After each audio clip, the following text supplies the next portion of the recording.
이 시간 오늘 하나님 말씀 같이 보도록 하겠습니다. 하나님 말씀은 누가복음 7장 36절에서부터 50절 말씀입니다. 누가복음 7장 36절에서부터 50절 말씀. 제가 받들어 읽도록 하겠습니다. 한 바리새인이 예수께 자기와 함께 잡수시기를 청하매 이에 바리새인의 집에 들어가 앉으셨을 때 그 동네에 죄를 지은 한 여자가 있어 예수께서 바리새인의 집에 앉아 계심을 알고 향유 담은 옥합을 가지고 와서 예수의 뒤로 그 발 곁에서 서서 울며 눈물로 그 발을 적시고 자기 머리털로 닦고 그 발에 입 맞추고 향유를 부으니 예수를 청한 바리새인이 그것을 보고 마음에 이르되 이 사람이 만일 선지자라면 자기를 만지는 이 여자가 누구며 어떠한 자 곧 죄인인 줄을 알았으리라 하거늘 예수께서 대답하여 이르시되 시몬아 내가 네게 이를 말이 있다 하시니 그가 이르되 선생님 말씀하소서. 이르시되 빚 주는 사람에게 빚진 자가 둘이 있어 하나는 500데나리온을 졌고 하나는 50데나리온을 졌는데 갚을 것이 없으므로 둘 다 탕감하여 주었더니 둘 중에 누가 그를 더 사랑하겠느냐. 시몬이 대답하여 이르되 내 생각에는 많이 탕감함을 받은 자니이다. 이르시되 내 판단이 옳다 하시고 그 여자를 돌아보시며 시몬에게 이르시되 이 여자를 보느냐. 내가 네 집에 들어올 때 너는 내게 발 씻을 물도 주지 아니하였으되 이 여자는 눈물로 내 발을 적시고 그 머리털로 닦았으며 너는 내게 입맞추지 아니하였으되 그는 내가 들어올 때로부터 내 발에 입맞추기를 그치지 아니하였으며 너는 내 머리에 감람유도 붓지 아니하였으되 그는 향유를 내 발에 부었느니라. 이러므로 내가 네게 말하노니 그의 많은 죄가 사하여졌도다. 이는 그의 사랑함이 많음이라. 사함을 받은 일이 작은 자는 작게 사랑하느니라. 이에 여자에게 이르시되 내 죄 사함을 받았느니라 하시니 함께 앉아있는 자들이 속으로 말하되 이가 누구이기에 죄도 사하는가 하더라. 예수께서 여자에게 이르시되 내 믿음이 너를 구원하였으니 평안히 가라 하시니라. 아멘. 오늘 말씀 여러분 신앙생활의 모습, 행하는 믿음에 대해서 여러분과 나누고자 합니다. 여러분 믿음은 사람을 움직입니다. 이 야고보서 1장 22절 이하에 보면은 여러분 살아있는 믿음은 움직이는 믿음을 했어요. 너희는 말씀을 행하는 자가 되지 말고 되고 듣기만 하는 자가 되어 자신을 속이는 자가 되지 말라. 그렇게 말씀하십니다. 야고보서에 보면은 믿음은 정말 믿는 사람은 그 믿음은 그 사람으로 하여금 행동을 하게 만든다. 그렇게 말씀을 하십니다. 그게 살아있는 믿음의 증거라고 합니다. 여러분 믿음이 저희로 하여금 움직이게 합니다. 믿는 사람에게 제일 먼저 나타나는 믿는 사람이 제일 먼저 하는 그 행위가 무엇일까요? 제일 먼저 하는 게 있습니다. 오늘 그것에 대해서 나누고자 합니다. 오늘 말씀은 사실은 너무나 귀한 말씀이에요. 심지어 다른 곳에 보면은 예수님께서 복음이 전해지는 곳에는 이 여자가 이 말씀이 반드시 전해져야 되겠다고 그렇게까지 말씀하셨던 그 이야기입니다. 오늘 그 중에서 다가 아니라 하나만 일부만 전하고자 합니다. 오늘 본문의 주인공은 가버나움이라는 동네, 즉 유대교와 그 이방 사람들이 함께 그 문화가 함께 섞여지는 곳이 갈릴리 지방이었습니다. 가버나움도 그 중에 하나였죠. 그 동네에서 아주 소문난 죄인이었습니다. 그 사람 마음속에 참 믿음이 싹 트고 있었어요. 오늘 말씀에는 그녀의 참된 믿음이 어떠한 일을 하게 했는지, 행동을 하게 했는지, 어떤 신앙의 역사가 있었는지 그 모습을 종교 생활을 하던 바리새인들의 뒷배경에 딱 보여줍니다. 그래서 아주 돋보이도록 비교해서 정확하게 뭐가 종교 생활이고 뭐가 신앙 생활인지 아주 딱 보여줘요. 오늘 그 진리를 보기 원합니다. 여러분 저희가 저번 주일도 그렇고 계속 신앙 생활에서 같이 말씀을 나누고 있죠.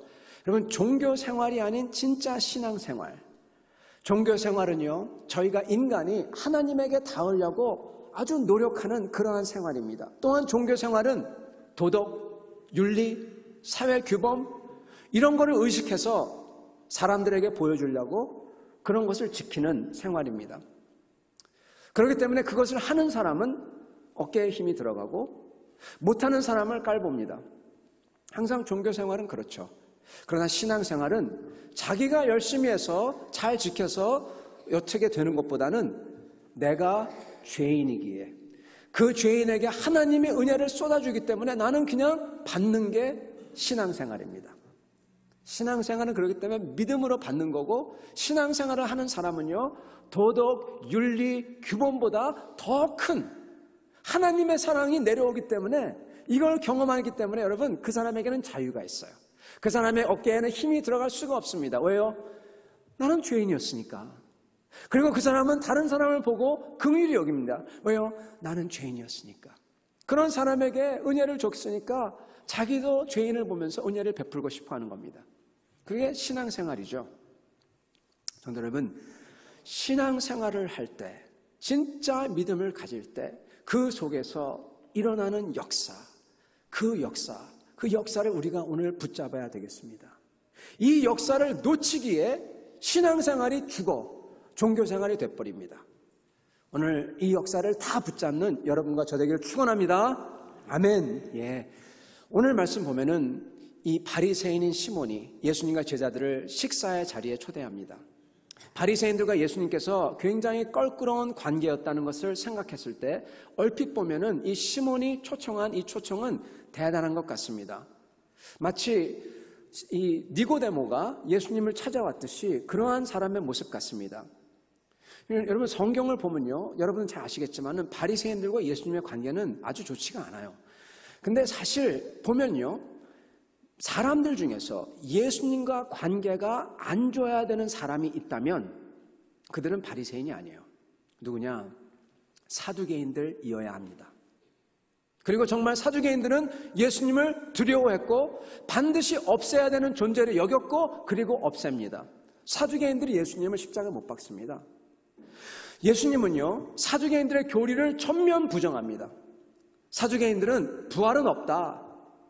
그러죠. 예수님 그러시죠. 저 사람들은 하나님도 모르고 하나님의 능력도 모르는 사람들이다. 바리새인들은 부활이 있다고 합니다. 그러면서 이 바리새인을 두둔해 주시죠.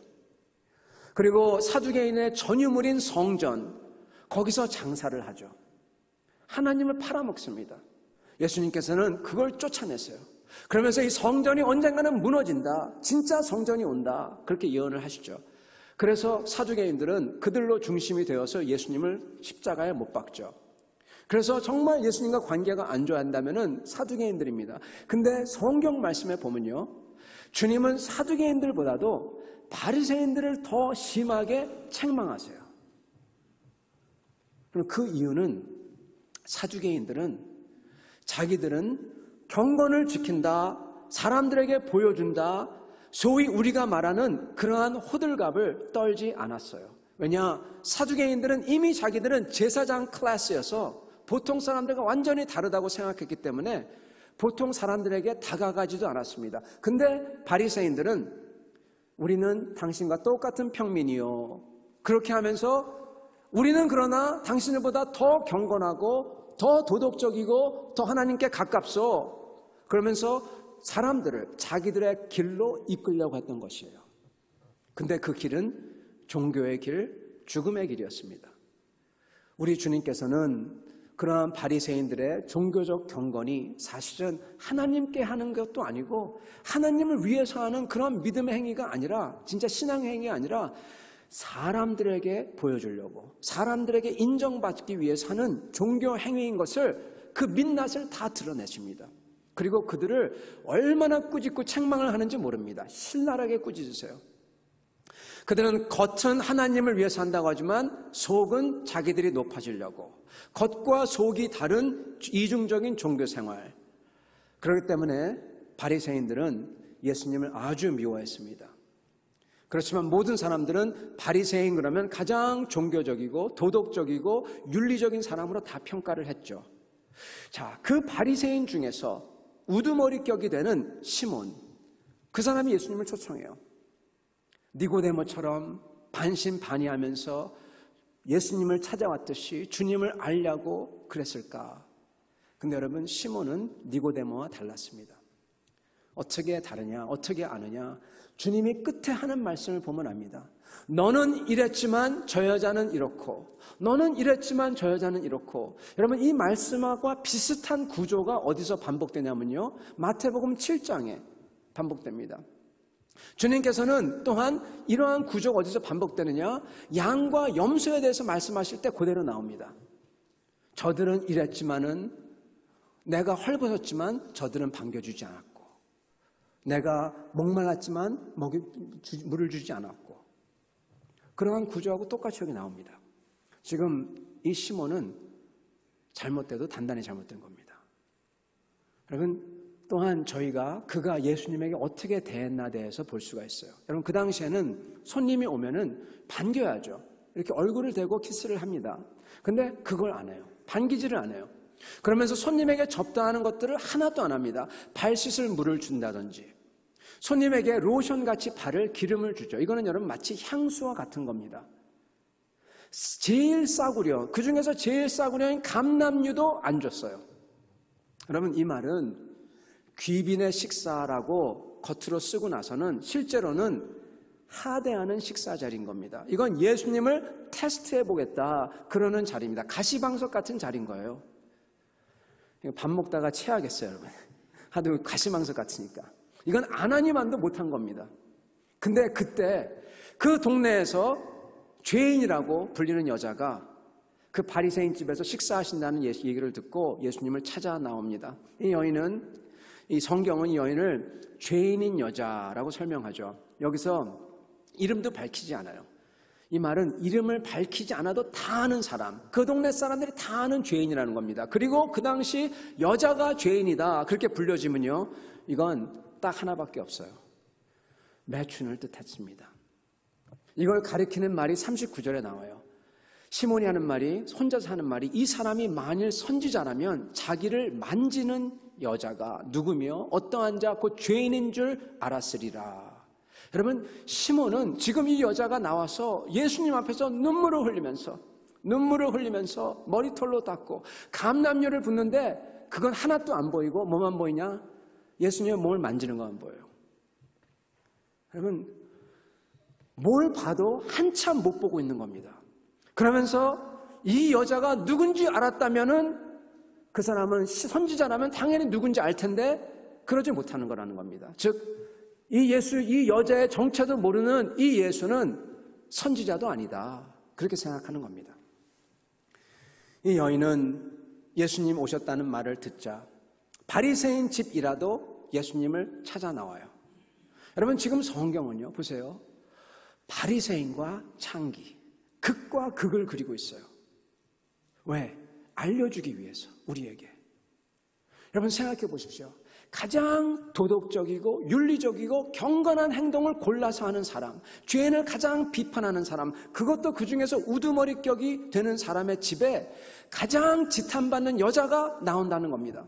여러분, 이건요, 정말 죽기보다도 싫고 어려운 일이었을 거예요.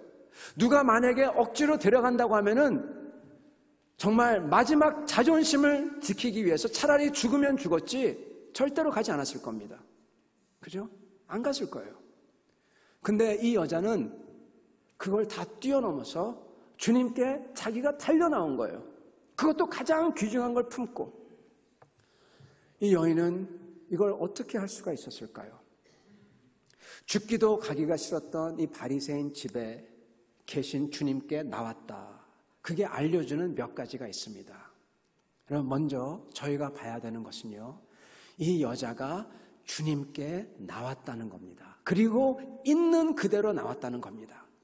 여러분, 만약에 우리가 죄를 짓고, 그리고 어떤 때는 주님 앞에 교회에 나가야 되는데, 교회에 어떤 때는 큰 죄를 지면은 나가기 싫을 때가 많습니다. 여러분이 전도하실 때도 교회에 나오라고 하면은 많은 사람들이 그래요. 아직 내가 때가 안 됐습니다. 내가 준비가 되면 나가겠습니다. 물론 겉을 돌려서 하는 말일 수도 있지만은 많은 경우에 그 말의 뜻은 무엇이냐면은 자기가 하나님 앞에 서기가 너무나 부족한 것을 짓고 있다는 걸 알고 있어요. 근데 거기서 돌이키지 못하겠으니까 아직은 못 나가겠다는 겁니다. 그러한 경우가 많습니다. 우리도 어떤 때는 죄를 짓고, 어떤 때는 심지어 부끄러운 죄를 진 다음에 교회를 떠납니다. 딴 교회 갑니다. 모르겠지 하고. 사람들이 다 알죠. 여러분, 또 죄를 진 다음에 누구나 다 알기 때문에 아예 교회를 완전히 떠나버립니다. 여러분, 내가 그것을 다 해결하고 내가 온전하게 다 해놓고 그런 다음에 주님께 나와야지. 얼굴 들고 죽어도 못 나옵니다. 이 여자도 내가 최소한의 예의를 갖춰야지 죄를 끓고 대속죄를 치르고 다른 삶을 살고 떳떳한 시민이 된 다음에 변화되어서 동네 사람에게 인정받고 예수에게 나아가야지. 절대로 못 나옵니다. 여러분, 죄인은요, 자기가 스스로 그 죄의 사슬을 끊을 수 없습니다. 여러분, 끊을 수가 없어요. 죄인은 자기의 죄를 스스로 끊을 수가 없어요. 하나님이 끊어주셔야 됩니다. 우리가 해야 되는 것은 그 앞에 나와야 되는 거예요. 하나님이 은혜 줘서 끊어주는 겁니다. 십자가의 은혜로 끊어주는 겁니다. 여러분, 우리가 우리 자신을 보더라도 우리를 보면요, 죄의 사슬에 묶여 있어요. 옛날에 보면은 어릴 때 죄진 것들, 죄가 있죠. 근데 나이 들면서 보면은 얼마나 우리의 죄가 더 크고 깊고 교묘하고 힘세게 우리를 묶는지 모릅니다. 여러분, 혹시 그것을 아시는지요? 더 큰 죄들, 주님 앞에 교만함과 완고함과 사랑 없음과, 사랑하라는 말을 들어도 사랑이 없어요. 무정해요. 무자비해요. 여러분, 주님께서 그렇게 원하시는 주님 앞에서 주님을 정말 겸허하게 어린아이처럼 받들어야 되는데 여러분, 그러지 못해요. 내가 아는 것, 그것 때문에 완고해요. 주님이 바꿔주시고 싶어도 내가 그것을 완강하게 거부해요. 얼마나 죄가 깊고 힘세고 교묘하고 힘세게 묶는지 모릅니다. 여러분, 우리가 사슬을 끊을 수가 없습니다. 만약에 우리가 사슬을 끊었다고 하더라도, 이제 만약에 끊었다고 그런 사람은 이제는 나는 바리새인처럼 경건한 행위를 했기 때문에 주님이 더 이상 필요 없어요. 이 여자가 온전하게 되어 나온다면은 나오지 않습니다. 주님이 필요 없거든요. 여러분, 중요한 거는 나오는 겁니다.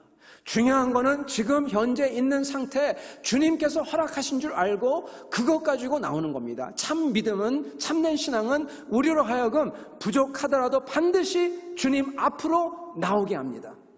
그게 신앙이 하는 겁니다. 여러분, 이렇게 주님 앞에 나온 사람 중에 한 사람은 니고데모라는 사람이에요. 그도 주님께 나오는 믿음, 참 신앙을 가진 자입니다. 그 당시 공회원이었던 니고데모는 다른 공회원들의 압박과 비방에도 불구하고 주님을 보면서 이분은 다르다, 이분은 분명히 하나님에게서 오신 분이다, 그 확신을 가져요. 그리고 밤에 몰래 주님을 찾아 나옵니다. 그는 그날 밤 하나님 나라에 들어가는 그 중생의 도를 깨우치고 집에 돌아가죠. 나중에 그는 바리새인들이 모여서 주님을 잡아 죽이자고 할 때, 그때 음모할 때 공회에서 예수님을 변호합니다. 예수님 편을 들어요. 그리고 그는 예수님께서 나중에 십자가에서 죽으신 후에 제자들도 전부 다 무서워서 뿔뿔이 다 흩어져 도망했을 때 아무도 못했던 그 시신을 수습하는 일, 시신을 수습하고 묘실에 안치하는 일을 아리마대 사람 요한과 함께 합니다. 여러분, 아무도 못하는 일을 그가 했어요. 그가 했던 일 중에서 가장 중요한 일이 무엇인지 아십니까? 그거는 바로 주님 앞에 나온 거예요. 그것도 밤에 몰래, 부족했던 일이지만 그 겨자씨만한 믿음이었지만 그게 진짜라는 겁니다. 진짜 백이에요. 그게 모든 것을 시작한 겁니다. 성도 여러분, 우리는 주님 앞에 나오는 것을 힘써야 할 것입니다. 개인적으로는요, 저희가 조용히 주님의 말씀을 붙잡고 묵상하면서 기도하며 나아가는 것을 힘써야 돼요. 그렇지만 여러분, 개인적인 경건으로만은 우리가 변하지 않습니다. 사실은 이 교회는 주님의 몸이기 때문에, 즉 발과 손과 눈과 귀, 주님의 이 부분들이, 지체들이 있기 때문에 이게 하나가 되어서 그 가운데에서 주님의 말씀이 전해질 때 거기서 주님의 말씀이 들리고 찬양할 때 한 구절이 내 마음을 치고 그리고 다른 사람 형제와 자매와 얘기하면서 그 자매의 그 한마디가 그 간증의 말이 그 인생의 말이 내 가슴에 다가오고 이러한 역사가 이 교회 안에서 있어야 하는 것입니다. 영적 교제. 그랬을 때 저희가 살아나는 거예요. 그때 역사가 일어나는 것입니다. 참으로 안타까운 것은 많은 경우에 교회에서 개인의 경건도 더 이상 추구하지 아니하고 교회로서 같이 모임에 힘써서 은혜로서 서로 격려하고 영적 교류하는 것 이것에 힘쓰지 않는다는 것입니다. 여러분 이 두 가지가 없으면요 우리의 믿음은 저절로 약해질 수밖에 없고 사단 마귀가 우리를 사용하기에 딱 좋은 그러한 툴이 되어버린다는 것입니다. 여러분 두 번째는 이렇게 니고데모가 나온 것은 여기에 있는 이 여인이 나온 것이 뭐냐 한번 저에게 질문해야 될 겁니다. 왜 나왔나는 거죠. 왜 나왔나? 이거 어떻게 말로 표현할까? 당연히 나오는 것을 생각할 수가 있는데요. 이들이 했던 행동을 한마디로 표현하자면은 여러분 예수님을 인정하는 겁니다. 또 다른 말로 한다면 예수님께 고백하고자 하는 것입니다. 특히 이 여자는 딴 목적이 없어요. 여러분 이 여자가 예수님께 나왔을 때 예수님에게 무슨 인정을 받거나 예수님에게 치유를 받거나 그런 생각은 여러분 없었어요. 무조건 주님 앞에 나오고자 합니다. 여러분 특히 이 여자는 바리새인 집에 그것도 시몬의 집에 낯뜨거워지는 그 집에 자기에게를 죄를 낱낱이 잡고 추궁하고 그리고 심지어 돌을 던져서 자기를 멸할 수 있는 그 집에 나왔어요. 왜요? 고백하려고. 마음을 열어서 쏟아놓으려고. 딴 거 없습니다. 우리는 여러분, 우리 인간은, 우리 영혼은 하나님 앞에 나아가야지만 우리의 목마름이, 갈증이 해소됩니다. 하나님 앞에 쏟아놔야지만 우리가 정말 갈증이 해소가 되고 우리에게 만족이 있어요. 이 여인은 주님 앞에 나와 쏟아놓으려고 했던 거예요. 고백하려고 했던 것입니다. 여러분, 그 고백하고 싶어하는 간절함 그리고 절실함이 이 여인에게 있었어요. 니고데모의 나옴은 자기의 모자람을 고백하는 거고요. 이 여인의 나옴은 자기가 죄인으로 살았다는 것을 고백하는 것입니다. 여러분, 이 고백의 중요성이 있습니다. 왜냐? 이 고백은 회개의 첫 걸음이기 때문입니다. 그리고 믿음이 하는 가장 첫 역사는 바로 회개입니다. 고백과 회개입니다. 여러분, 주님을 은혜를 받았을 때 그때 일어나는 것은 그 어떤 것 전에 뭐가 일어나냐? 주님 앞에 나와 고백하고 싶어요. 나를 다 고백하고 싶어요. 쏟아놓고 싶어요. 내가 회개하고 싶어요. 여러분, 그럴 때 하늘에서 하나님이 나를 사랑하는구나, 그럼에도 불구하고 나를 사랑하는구나, 그게 땅 하고 느껴질 때 거기에 은혜가 있고, 여러분 그때 찬양이 터져나오고 그때 감격이 있고 감사가 있고 그때 변화가 시작되는 겁니다. 여러분 회개가 사실은 물꼬를 트는 생명이에요. 여러분 현대 교회의 문제가 근본적으로 무엇인지 아십니까? 모든 크리스찬들의 근본적인 문제가 무엇인지 아십니까? 여러분 한국 교회는, 아니 교회는 사람들이 이렇다 저렇다 말을 많이 해요. 위선적이다, 타락했다, 이기적이다, 겉과 속이 다르다, 행함이 없다 그러는데 여러분 그게 문제가 아닙니다. 여러분 사람들은 교인들에게 사랑이 없다, 예의가 없다 그러는데 그것도 문제가 아닙니다. 여러분 문제의 진짜 근본은 교회와 성도에게 더 이상 회개의 역사가, 회개의 첫걸음인 주님께 나와서 고백하는 그 고백함이 없다는 것입니다. 고백함이 없어요.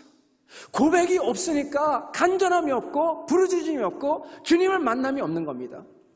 여러분 고백이 있을 때 회개가 있고, 회개가 있을 때 하늘로부터 내려오는 하나님의 사랑과 은혜를 느낄 수가 있어요. 거기에 감격이 있는 겁니다. 주님의 삶을 터치하는 게 그때 느껴지는 거예요. 여러분, 그러한 중생의 역사가 계속 있을 때 은혜와 감격이 있으니까 그 삶에 진짜 주님을 따라가는 헌신과 정말 죄인이라도 사랑하고 싶은 그 사랑이 있고 내 것을 다 내려놓고 주님의 뜻을 따라갈 수 있는 그러한 헌신의 역사가 저절로 일어나는 겁니다. 여러분, 하나님의 은혜, 사랑이 있을 때, 그 은혜의 역사가 있을 때 나오는 것은 그러기에 사랑이 아니에요. 흔히 사람들은 하나님의 사랑을 받으면 일어나는 역사는 사랑이라 그렇게 생각하는데, 사랑은 여러분 사실은 부산물입니다. 은혜의 역사가 있을 때 나오는 것은 주 앞에 나와 고백하며 주님을 붙드는 거고 회개입니다. 그 회개를 주님께 고백하며 나올 때 주님께 뿐만 아니라 이 여인처럼 온 동네 사람에게, 그것도 바리새인들에게, 그것도 바리새인의 우두머리 머리의 집에서 당당히 고백하는 겁니다. 그게 회개입니다.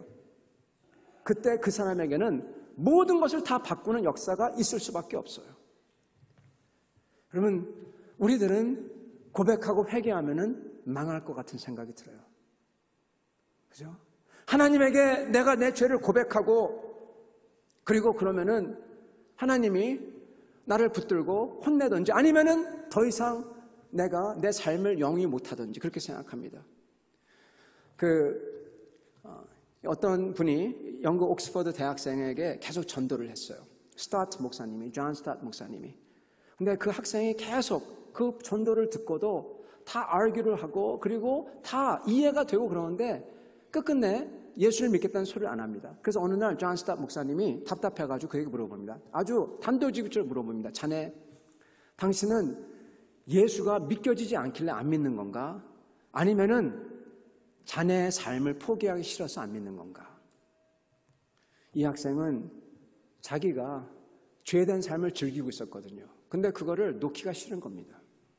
그 사람 얼굴이 빨개지면서 아무것도 대답을 못하는 겁니다. 우리는 회개하면은 우리가 망할 것 같아요. 특히 다른 사람 앞에서, 교회에서 회개하면은 망할 것 같습니다. 그래서 절대로 우리는 다른 사람 앞에서 고백 안 하고 회개한 모습도 보이지 않습니다. 사랑하는 성도 여러분, 정반대입니다. 회개는 신앙을 새롭게 하고 우리를 살립니다. 우리를 갖다가 죽었던 사람을 새로 살립니다. 어느 집사님 가정의 고백을 제가 여러분과 나누고자 합니다. 이 간증은 주님을 믿어서 내가 병든 몸이 나았다. 내가 모든 게 다, 전부 다, 정말 이 모든 것이 다 문이 열리고 잘 됐다. 그게 아닙니다. 한번 들어보시기 바랍니다. 어느 집사님이 2006년에 정리해고를 당하세요. 그때부터 이분은 정말 예수를 온전히 믿습니다. 말씀 묵상하고 신앙생활을 합니다. 그래가지고 주님을 섬깁니다. 그렇게 지나던 때 어느 날 아들이 자기가 이제 결혼하고자 하는 그러한 며느리 될 사람을 데려옵니다. 근데 알고 보니까 며느리가 혼전 임신이에요.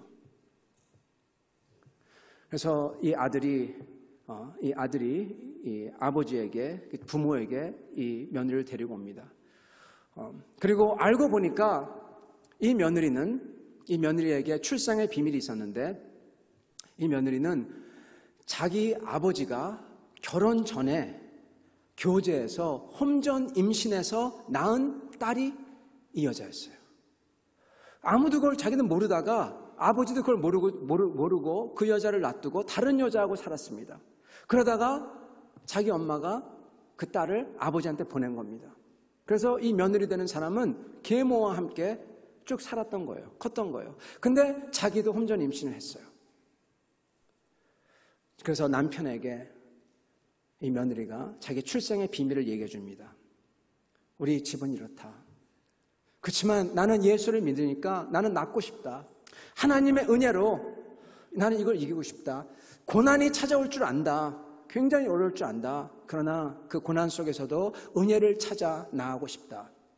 그런 이 며느리가 어떻게 보면은 아주 곧게 똑바로 붙잡은 거죠. 이것을 듣고 그 아들이 그 여자와 함께 고민하다가 이 고민을 가지고 자기 엄마한테 먼저 갑니다. 엄마한테 말해요. 다 털어놓습니다. 이 엄마는 권사님이셨어요. 이 권사님이 그걸 다 듣고 나서는 자기 남편을 부릅니다. 남편에게 우리 단 둘이서만 교회로 나가서 좀 얘기하자고. 딱 그렇게 얘기합니다. 그때 그걸 들었을 때 이 집사님, 남편 되는 집사님의 마음이 갑자기 철렁해졌답니다. 왜 그랬을까요? 왜냐하면은 그 집사님에게도 비밀이 있었기 때문에. 하신 말씀이 과거에 저지른 나의 죄가 드러났나 하고 철렁했습니다. 여러분, 이 집사님도 불륜을 저질렀던 겁니다. 아내도 모르고 아무도 몰랐던 불륜. 그걸 그러나 가서 얘기를 하면서 아내에게 얘기를 듣고 나서는, 아들 소식을 듣고 나서는 얘기하는 겁니다. 어떻게 할까? 그러면서 낙태를 시키자. 낙태를 시키고 교회를 떠나자. 아니면 낳고 그리고 이 아이를 아무도 모르게 시설에 보내버리고 둘을 헤어지게 하자. 그렇게 해결책을 물색했습니다. 여러분, 둘 다 그렇죠. 그때 이 권사님이 그러다가 하신 말씀이, 여보, 목사님께서 문제가 있을 때 그날 큐티 말씀, 큐티라는 것은 quiet time, 그날 묵상하는 말씀이에요. 그 큐티 말씀을 보라고 하지 않았습니까? 우리 말씀을 보고 좀 묵상하면서 생각을 합시다. 그렇게 얘기를 합니다. 그날 말씀이 베드로후서 2장 20절부터 22절 말씀이었대요. 제가 읽어드리겠습니다. 만일 그들이 우리 주 되신 구주 예수 그리스도를 알므로 세상의 더러움을 피한 후에 다시 그 중에 얽매이고 지면 그 나중 형편이 처음보다 더 심하리니 의의 도를 안 후에 받은 거룩한 명령을 저버리는 것보다 알지 못하는 것이 도리어 그들에게 나으니라.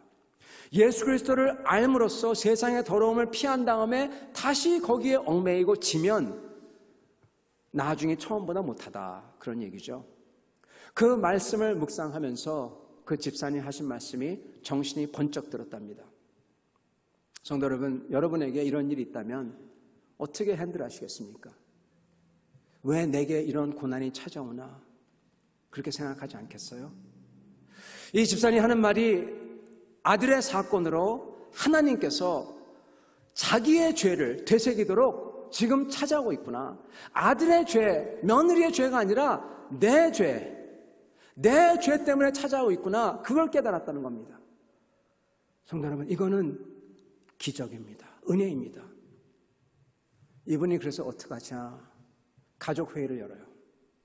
그런 다음에 그 앞에서 자기의 불륜을 고백합니다. 그럼 지금 가뜩이나 가족에서 지금 아들이 며느리가 이러고 있는데 자기의 불륜을 고백해버려요. 어떻게 됐을까요? 며느리와 아들이 죄졌다고 떼어놓자고 하고 낙태시키자고 하고 교회에선 자기들을 다 아니까 교회를 완전히 떠나자고 그랬던 사람이 알고 보니까 자기도 죄진 사람이에요. 아니, 더 큰 죄를 진 거예요. 왜 어려움을 주셨냐? 왜냐하면 그 죄를 회개하기 위해. 여러분, 딸이 통곡합니다. 아내는 그 자리에 실신합니다. 몸져 눕습니다. 성도 여러분, 어떻게 됐을까요? 죄를 고백하고 회개하면 죽을 것 같고 가정이 다 파괴될 것 같지 않습니까? 그래서 우리는 안 합니다. 하나님에게도 안 하고 서로에게도 안 합니다. 그러나 하나님을 믿는 그 은혜를 믿는 진짜 믿음이 있는 크리스찬들에게서는 그게 내가 죽고 다시 사는 리바이벌, 그 기회가 되는 것입니다. 여러분, 집사님의 나머지 고백을 나누도록 하겠습니다. 이렇게 말씀합니다. 미리 들어둔 말씀 덕분에 신앙생활을 비록 죄를 졌지만은 계속 들어두고 말씀을 묵상하고 그랬다는 거죠. 미리 들어둔 말씀 덕분에 저희 가족은 하나가 되었어요. 이렇게 사건 앞에 저와 며느리가 솔직하게 죄를 드러냈기 때문에 지금은 저도 며느리도 죄에서 자유합니다. 만일 제가 저의 죄를 숨기고 며느리를 받아들였다면 저는 가족은 며느리를 계속 정죄하며 그리고 지금도 지옥을 살고 있을 겁니다. 아이를 낙태시키고 헤어지게 했더라면 아들은 저를 아버지로 여기지도 않았을 것입니다. 그리고 무엇보다 저 스스로가 제 죄 때문에 힘들어서 이렇게 죄를 진 사람이 다른 사람을 정죄해서 어떻게 됐을지 모르겠어요. 저를 죄에서 구하기 위해 며느리를 죄 많은 우리 집에 보내신 하나님, 그분의 방법은 100% 옳으셨습니다. 여러분, 이분은 고백은 자기를 죄에서 구하기 위해서 보낸 하나님의 방법이라고, 이 어려움이 방법이었다고, 그리고 며느리를 그 출생의 아픔에서 회복시키는 회복의 방법이었다고, 아내와 더욱 사랑하게 되는 방법이었다고 그렇게 고백을 합니다. 성도의 삶에서 이런 하나님의 말씀에 평상시에 그 말씀의 묵상과 동행이 없기에, 그게 있어야지 우리의 삶이 해석이 됩니다. 그게 없기 때문에 사람들은 뭘로 해석할지 몰라요. 죄를 짓고 나서는 세상의 방법으로 손가락질을 하고, 그리고 낙태시켜야 된다, 그리고 헤어지게 해야 된다. 여러분, 말씀이 없으면은 세상 시각으로 우리의 삶을 해석할 수밖에 없어요. 그러면 결국 윤리, 도덕, 정죄, 영의 죽음, 그걸로 이어집니다. 그러나 말씀으로 해석할 때, 말씀으로 내 삶을 해석할 때 하나님이 허락해 주시는 이유가 있구나. 이게 기회구나. 내가 죄를 고백해야 되는구나. 그게 보이는 겁니다. 사는 길이 보이는 겁니다. 여러분, 교회에서도 이런 고백과 용서가 없기에 문제입니다. 여러분, 이런 게 터지면은, 교회에서 터지면은 어떡합니까? 사람들은 고백을 안 합니다. 그냥 교회를 떠나버립니다. 성도 여러분, 이렇게 서로 고백하고 이것을 수용하고 용서해주고, 그리고 이것을 서로 같이 극복하고 주님께 은혜 받아서 새롭게 사는 이러한 사건들, 이러한 것이 주님의 말씀으로 해석되는 일이 있어야지 정말 주님의 은혜가 넘치는 것입니다. 여러분, 정말 제가 이것을 듣고 놀란 게 뭔지 아십니까? 이 간증이요, 집회 때 와서 한 게 아니라는 겁니다. 이 간증을 인쇄물에 프린트했다는 겁니다. 여러분, 그 말은 뭔지 아십니까? 저희도 이렇게 몇천 킬로 떨어진 저희도 그분 얘기를 해요. 여러분, 더 놀라운 것은 실명이 여기 실려 있다는 거예요. 더 놀라운 것은 자기의 사진이 올라가 있고, 더 놀라운 것은 가족의 사진이 다 함께 있어요. 가족의 사진, 자기 사진, 실명, 이 이야기, 세상 만천하가 다 아는 겁니다. 자기가 불륜을 저질렀다는 것. 여러분, 한마디로 이 말은 더 이상 수치가 아니다, 더 이상 나를 죽이는 것이 아니다, 나는 자유하다는 것입니다. 정말 충격이었어요, 이걸 봤을 때. 우리 크리스찬들은 그러죠. 고백할 때 비밀이 보장돼야 된다. 비밀 보장.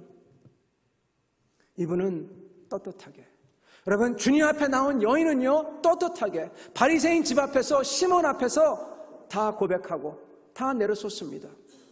성도 여러분, 왜 신앙생활에 기력이 없습니까? 이러한 고백이 더 이상 없기에, 회개가 없기에, 그리고 그 죄를 회복시켜 주시는 은혜가 없기에, 그 은혜를 맛보지 못했으니까 기력이 없는 겁니다. 진짜 부흥은요, 여러분, 부흥을 영어로는요 revival 그럽니다. revive, 죽었던 사람을 갖다가 심폐호흡해가지고 살리는 것. 여러분, 죽은 자를 살리는 것, 그것을 맛보는 게 부흥입니다. 저희의 개인적인 삶에서 그렇게 죽은 자가 일어나는 부흥이 있어야 되고, 우리 교회 가운데에서, 가정 가운데에서 이러한 것을 경험해야 되는 겁니다. 사랑하는 성도 여러분, 이 집사님은, 그리고 이 죄인된 여자는 모든 사람들 앞에서 자기의 죄를 고백합니다. 왜냐하면 더 이상 자기는 죄의 종이 아니거든요. 주님의 종이거든요. 선포하는 겁니다. 숨기거나 위장하거나 그런 척하지 않습니다. 종교생활하지 않습니다. 진실되게 오시려. 그렇지만 주님의 역사를 믿고 선포합니다. 나는 이런 사람이었습니다. 그러나 나는 주님의 은혜로 새 사람이 되었습니다. 여러분, 이건 후퇴할 수 없도록 배수의 진을 친 겁니다. 다리에 불을 질러버린 겁니다. 돌아갈 수 없도록. 성도 여러분, 이러한 회개, 이 회개를 따라오는 것이 감격이고, 감격 후에 따라오는 것이 감사고, 감사 후에 따라오는 것이 사랑입니다. 감사를 표현하고 싶어서 하는 것이 사랑이에요. 사랑하는 성도 여러분, 오늘 주님께서 저희에게 다가오십니다. 너희는 어떻게 살래? 우리는 신앙생활을 하길 원합니다. 우리는 참으로 주님께서 부르시는 이 소리를 듣고 이 여인처럼 나아가서 주님 앞에 다시금 주님의 은혜를 받기 위해서 주님 앞에 내 자신을 고백하며 회개하며 정말 놀라운 주님의 그 힐링하는 역사를 다 맛봐야 되겠습니다. 그러한 여러분과 저 되기를 우리 주 예수 그리스도로 간절히 축원합니다. 같이 기도하겠습니다.